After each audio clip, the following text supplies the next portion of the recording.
Hello friend, आप लोगों का स्वागत है आपके अपने यूट्यूब चैनल पे। और वीडियो शुरू करने से पहले मैं चाहूँगा कि आप लोग इस चैनल को सब्सक्राइब कर दीजिए, बेल आइकन पे प्रेस कर दीजिए और आप इस चैनल को ज़्यादा से ज़्यादा सपोर्ट कीजिए क्योंकि ये नया चैनल है और ज़्यादातर यहाँ वीडियो जो बनती है नए साधकों के लिए बनती है, जो शुरुआती साधनाएँ कर रहे हैं उनके लिए बनाई जाती है कि पूजा पाठ वगैरह कैसे की जाए। जो इस लाइन में आना चाहते हैं, साधना क्षेत्र में पूजा पाठ विधि विधान क्षेत्र में आना चाहते हैं, तो अपनी शुरुआत कैसे कर सकते हैं, जिनके गुरु नहीं है वो इस क्षेत्र में कैसे उतर सकते हैं। तो ज़्यादातर ये नए लोगों के लिए बनाया गया है और इस पे हर चीज़ दी जाती है, साधनाएं भी दी जाती हैं। गुरु वाले भी कर सकते हैं, बिना गुरु वाले भी कर सकते हैं और टोने टोटके विधि विधान और सपनों के बारे में जानकारियाँ मिलती हैं। तो इस चैनल को आप ज़्यादा से ज़्यादा सपोर्ट करेंगे तो और लोगों तक भी ये इन्फॉर्मेशन पहुंचेगी और ज़्यादा से ज़्यादा लोग हमारी जानकारी का फ़ायदा उठा सकेंगे। तो आज का हमारा टॉपिक है प्रेत सिद्धि। प्रेत को कैसे सिद्ध किया जाए। तो देखिए, आपने बहुत से लोगों को सुना होगा कि प्रेत सिद्ध करके रहते हैं ये, तो आपको नहीं पता होगा कि प्रेत कैसे सिद्ध किया जाता है, क्या विधि विधान होता है, क्या नहीं होता है। तो आज आपको मैं एक प्रेत सिद्धि की साधना देने जा रहा हूँ। आप उस प्रेत से कोई भी काम ले सकते हैं, कोई भी अपना मनचाहा कार्य करवा सकते हैं, कोई भी जानकारी आप चाहते हैं वो निकलवा सकते हैं। तो उसको कैसे सिद्ध किया जाए उसके हम अब बारे में बताएंगे और जो इसका मंत्र है मैं वीडियो के डिस्क्रिप्शन में डाल दूंगा और वीडियो में भी डाल दूंगा, जिससे कि आप वो उसका मंत्र मिल जाए आपको। तो देखिए, जो भी इस साधना को करना चाहता है तो सबसे पहले उसकी एक कंडीशन है कि आपको कोई ऐसा व्यक्ति ढूंढना हो जो अकाल मृत्यु मर गया हो, जैसे कि एक्सीडेंट हो गया हो, अचानक से ही मर गया हो, किसी ने मार मूर दिया हो, कहीं कट के मर गया हो, कहीं एक्सीडेंट से मर गया हो, लड़ाई झगड़े में मर गया हो, अकाल मृत्यु होती जो वैसे मर गया हो, अचानक मर गया हो। तो आपको क्या करना है, जब भी उसके घर वाले, जब उसकी मृत्यु हो जाएगी, जब उसको उसके घर वाले जब उसको लेके जाएंगे जलाने के लिए, तब आपको जाना है रात में। और जो जिस चिता में उसको जलाया गया है उसमें कुछ लकड़ी हो जाती है, जल जाती है और नहीं जली होती, आधी जली रहती है। उस लकड़ी को चावल से अभिमंत्रित कर लेना है आपको, ठीक है। तो चावल से अभिमंत्रित करके उस लकड़ी को सुबह वापसी ले आना है अपने घर। तो इस टॉपिक पे बहुत से लोगों का सवाल होगा कि भाई हमारे घर में हमारे यहाँ तो शमशान में घुसने नहीं दिया जाता, बिना मतलब कोई जा नहीं सकता, एक बारी में जो परिवार के सदस्य हो जा सकते हैं, बिना इजाज़त के कोई जा नहीं सकता। तो देखिए, आपको वैसे माहौल में जाना पड़ेगा। जहाँ मेरे गुरु थे, एक बारी मैं वहाँ गया था, तो उनके जोड़ी पहाड़ी के लोग थे जो वहाँ ना, मैं एक रात रुका था। तो वहाँ मैंने क्या देखा कि वहाँ रातों दिन इतनी लाशें आती थी जलने के लिए। बगल में नदी घाट था। ये यूपी की बात है, मेरे गुरुजी यूपी से हैं, मैं भी यूपी से ही हूँ। तो वहाँ का मैं बात बता रहा हूँ। तो वहाँ इतनी लाशें आती हैं कि रात भर लाश जलती है। और आप बिलीव नहीं करेंगे कि मैं क्या बताऊं, जैसे कि चारों तरफ आग लगी रहती है जैसे लगता है, और आपको वहाँ चलने की जगह नहीं मिलेगी। आप किसी की चिता के ऊपर से चल के जा रहे हैं कि मतलब वहाँ चलने की जगह नहीं, इतनी लाशें जलती हैं। और वहाँ मैं रुका था, वहाँ मैंने देखा कि बस वहाँ आते हैं लोग, जलाते हैं और जो क्रियाक्रम किया जाता है वो क्रियाक्रम करते हैं।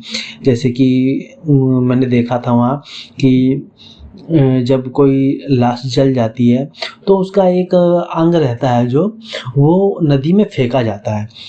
हड्डी जो विसर्जन करते हैं वो लोग लोटे में रख लेते हैं ना, पर वहाँ ऐसा नहीं होता। वहाँ ऐसा रहता है कि लोग जल्दी से जल्दी जाना चाहते हैं, तो पता क्या रहता है, वहाँ मैंने एक देखा था कि एक व्यक्ति को जलाया गया था। तो मैं वहीं साथ ही में खड़ा था, तो सब आपस में बात करते, गुरु के वो थे, मेरे गुरु के साथ के थे, जोड़ी पाड़ी के थे, और मैं तो नया था, मैं किसी को जानता नहीं था, इसलिए मैं थोड़ा साइड में खड़ा था।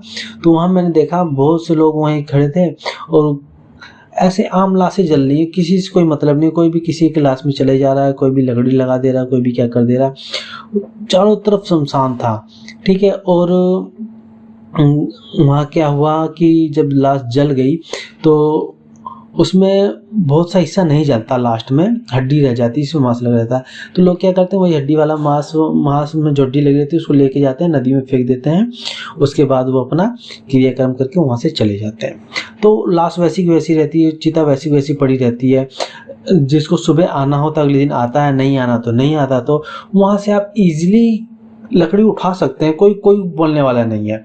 वहाँ क्या होता है, जैसे कि आपकी चिता में जो लकड़ी बच गई, दूसरे लोग आते हैं, वो उसकी चिता में से लकड़ी उठा के अपनी चिता में डाल लेते हैं कि लकड़ी कम पड़ रही है तो यहाँ से डाल लो। तो ऐसा होता है भाई, कभी आप शमशान घाट जाना ऐसी जगह, तब आपको पता चलेगा। और इंटरेस्टिंग बात बताऊँ आपको, आप विश्वास नहीं मानोगे कि जहाँ पे हम लोग सो रहे थे, सोए थे, रात में बैठे उठे थे, वहाँ जैसे लाश को लेके आते हैं, जहाँ रखा जाता है लाश को, उसके ऊपर हम सोए थे।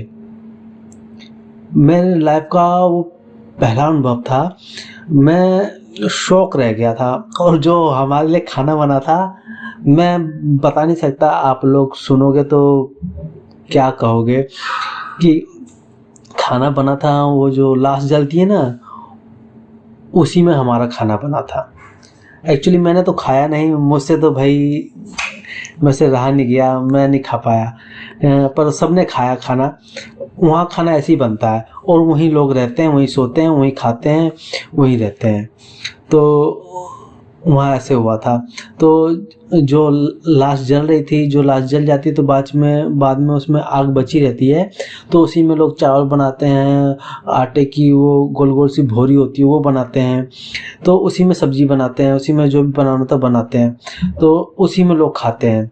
तो मेरे तो दिमाग हिल गया ये देख के कि क्या बताऊँ मैं, तो मैंने तो नहीं खाया, मैंने कहा मुझे भूख नहीं है। तो फिर हम अगली सुबह चले आए। तो देखिए, आप ऐसी जगह जाएंगे तो आपको आसानी से लकड़ी मिल जाएगी। ठीक है, अपने टॉपिक पे आते हैं वापसी, बहुत लंबी बात हो जाएगी ऐसे करेंगे तो आप सुबह लकड़ी ले आइए। ठीक है, फिर और वो जो लकड़ी लेके आएंगे, आपको उसको स्नान करा के लेके आना है, स्नान करा के आपको ले आना है। तो ले आने के बाद आपको क्या करना है, एकांत कमरा हो, और जैसे कि कई रूम होते हैं आपके घर में, जैसे कि एक रूम में मम्मी पापा रह गए, पीछे वाले में आप रह गए, तो ऐसा नहीं होना चाहिए, पूरा पोर्शन खाली होना चाहिए वो। या ये कहीं आप बाहर करेंगे, किसी सुनसान स्थान पे आपको करना। देखिए, जो ये साधना है बहुत ही थोड़ी उग्र टाइप की है, अनुभव भी बहुत तगड़े होते हैं इसमें। तो आपको क्या करना है कि प्रोटेक्शन तो आपको पक्का लगानी है, अपने परिवार पे लगानी है, दिशा बंधन करना है, अपने शरीर का बंधन करना है। ठीक है, और स्थान बंधन भी कर दें तो अच्छा है। तो आपको ये सब करके बैठना है। तो और जो वहाँ से आप लकड़ी लेके आए हैं ना, जब वो आप आसन बिछाएंगे ना बैठने के लिए, तो आसन के नीचे वो लकड़ी रखनी है आपको, आसन के नीचे लकड़ी रखनी है, उसके ऊपर आपको बैठना है। ठीक है, और जो मैंने मंत्र दिया है वीडियो में, उस मंत्र की एक माला आपको जाप करनी है। ठीक है, और आपकी दिशा रहेगी दक्षिण दिशा, और ये माला रहेगी आपकी काले हकीक की रहेगी माला, या रुद्राक्ष की माला ले सकते हैं आप। ठीक है, और ये लेने के बाद आपको मंत्र जाप करना है। और ये आपकी साधना है 13 दिन की।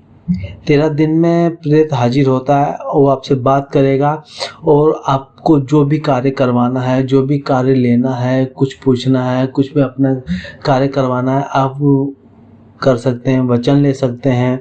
और अगर वो प्रेत नहीं आता है तो आपको उसमें बोलना है, जो मंत्र दिया है मैंने वीडियो में, उसके लास्ट में आपको उस मंत्र के बाद लगाना है, ना बोले तो हनुमान जी की आन।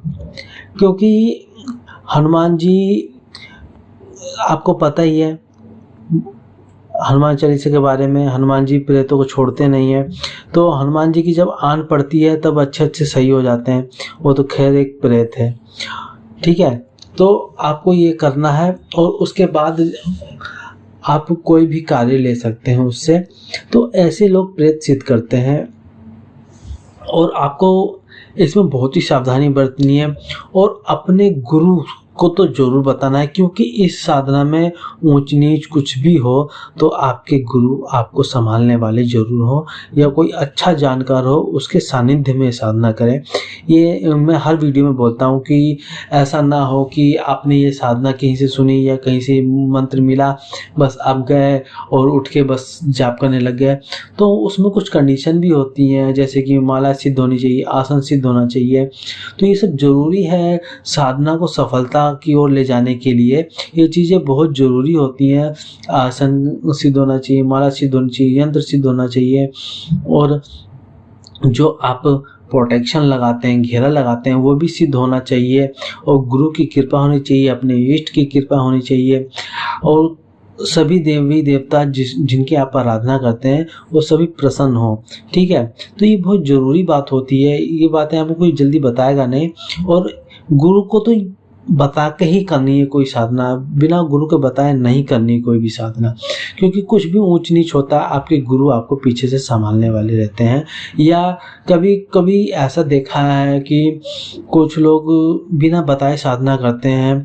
तो क्या किए, एक बारी किसी ने साधना करने बैठा घर में कुंडी लगा के, तो वो भाई कुछ गलती हुई होगी, वो डेथ कर गया इंसान।